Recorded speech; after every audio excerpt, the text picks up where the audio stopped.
My mom and I sat on the kitchen floor with my younger sister as she asked the tough questions. "When is he going to get back up?" she asked. "We don't think he's going to," we offered softly. "Well, how is he going to eat, drink?" she questioned. And we explained he no longer wanted to. Her expression was a mixture of distress and slow comprehension. But if he doesn't drink, won't he die? We didn't need words. She could see the answer in our expressions. She was quiet. Tears slowly began to fall. And then she blurted out her final question. "When are we going to the hospital?" That response, that is why I'm here today, to question why it is so obvious to her, why it is so obvious to many of us, that life begins and ends in a hospital. The most immediate answer is that because so many of births and deaths do happen in hospitals. In fact, many deaths are prevented because of the fantastic emergency medicine hospitals are designed for.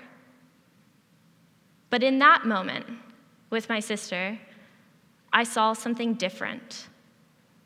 Nothing about the present situation, the death of my dad, was urgent, unexpected, or preventable. A trip to the hospital would not mean my father would live.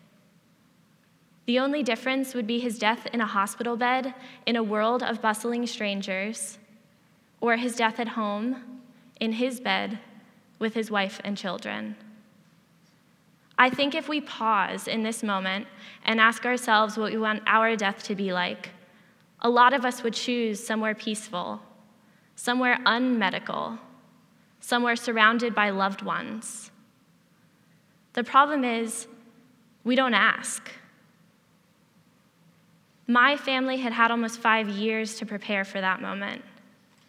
My dad had known since his terminal diagnosis that he would treat as long as there was a chance of prolonging his life and then exit the medical world to die at home in peace. Yet, in that moment, when it was now time to move or not move, we hesitated. I understand completely my sister's inclination. The hospital was a safe haven. The institution, the doctors, the nurses, they create the security blanket that separates us from the process of death, the reality, and in the end, his lifeless body. Fear. We were afraid. Last semester, I trained as a doula, someone who attends and supports a laboring mother through the birth of her child.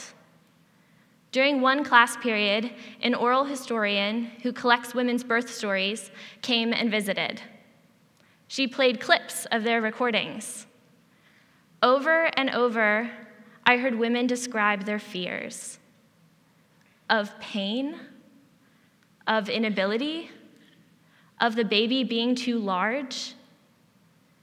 To these women, childbirth was a mystery. I began to ask my college friends, my high school sister, how they felt about childbirth. And again, many of them shied away from the topic. One friend flat out refused to talk about it. My sister said she didn't want to give birth because it hurts too much. Nothing was said about beauty, about strength, about who they would want to share that moment with. My fear is that the hospital is encouraging us to leave childbirth and death as mysteries our doctors will solve. By putting them behind closed doors, they become almost taboo topics, not to be brought up in light conversation, not to delve into their complex emotional attachment, their meaning. I began to question, why is it that birth and death are times we stop talking? Is it a matter of privacy?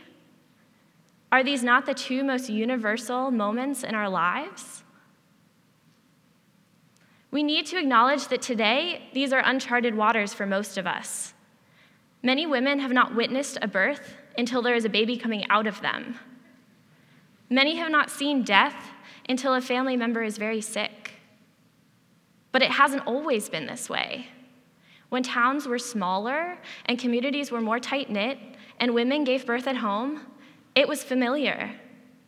By the time a woman was expecting, she had witnessed and supported friends, family members, neighbors through labor. She had a confidence that her body too would be able to birth a child.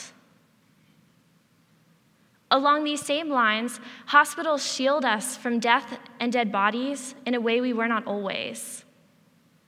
We have this idea that doctors make us invincible, that a trip to the hospital is the difference between life and death. And it can be.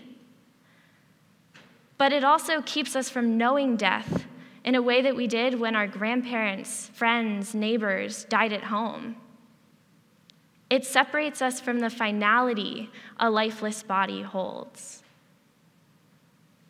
And in this separation, we have forgotten that these are experiences of vulnerability, but also strength. There is a reason both birth and death are called labors. Birth is not something that happens to us. It is something we do. And by whisking women to the hospital at the first sign of labor and prescribing interventions at the first sign of struggle, we are teaching women to distrust their bodies. Even death, for those that die slowly, is a process the body knows well. I was shocked when my hospice nurse explained to us that if my dad no longer wanted water, it was okay. Our bodies need water, I said. Our living bodies need water, she explained. In dying, dehydration creates a sense of euphoria that allows us to experience death in an almost out-of-body way. It separates the mental awareness from the pain, the struggle, the labor the body does. This was amazing to me, the body. It knows how to birth and die, perhaps better than we do. Let me be clear. I have no issues with hospitals, with birthing in them, or dying in them. My worry is rooted in this larger social endemic, that birth and death, these very most defining, basic moments in our lives, have become foreign to us. The hospital is merely a social institution complicit in our distancing from reality. It is a third-party character that separates our lives from our birth and death. In our lack of education and forethought and communication, we have lost agency. We fear birth and death. We fear those going through birth and death. We have forgotten that we can choose the way we birth and the way we die. In those last 9 days that my dad held on, I wondered why no one had ever talked to me about death, and more specifically, this dying process. Why had no one ever told me it would be like this? That dying is slow, that dying is loud,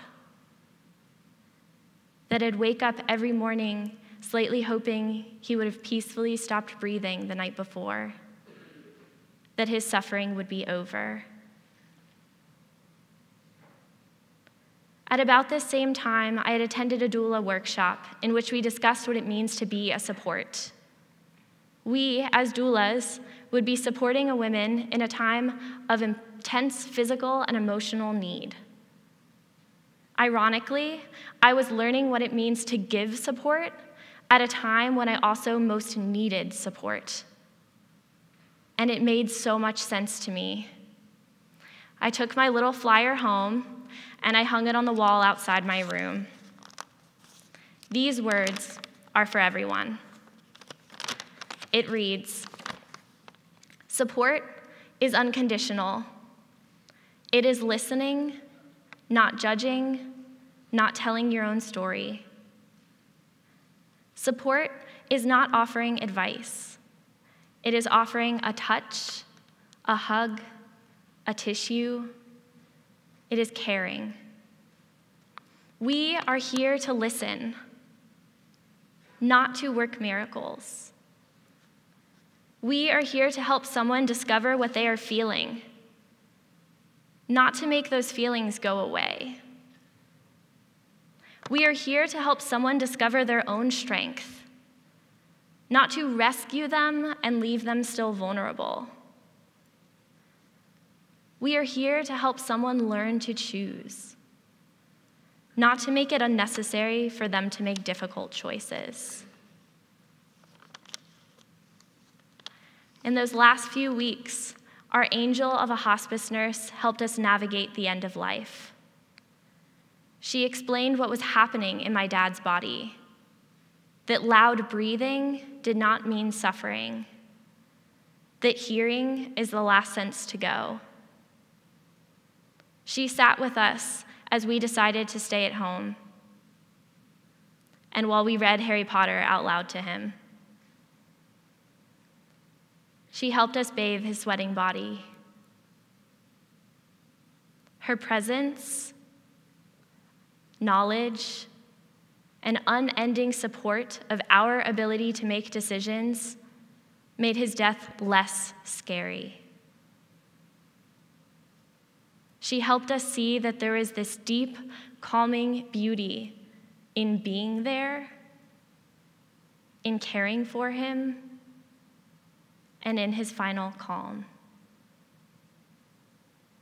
This is my hope for us, that we may learn to support each other in birth and death. And to be supportive of those birthing and dying, we need to get comfortable talking about it. I hope that doctors understand the vulnerability of their patients and choose to educate and support their patients' agency in those situations. I hope that families can talk openly about death to allow those dying and those surviving to process and heal. I hope that women can talk openly about their fears in childbirth so that other women can be a reassurance of strengthening encouragement. I hope that we, as friends and family and strangers, learn to listen, to inquire, to care for each other. Presence, reaffirmation, and acceptance. May we honor joy and sorrow and everything in between. Thank you.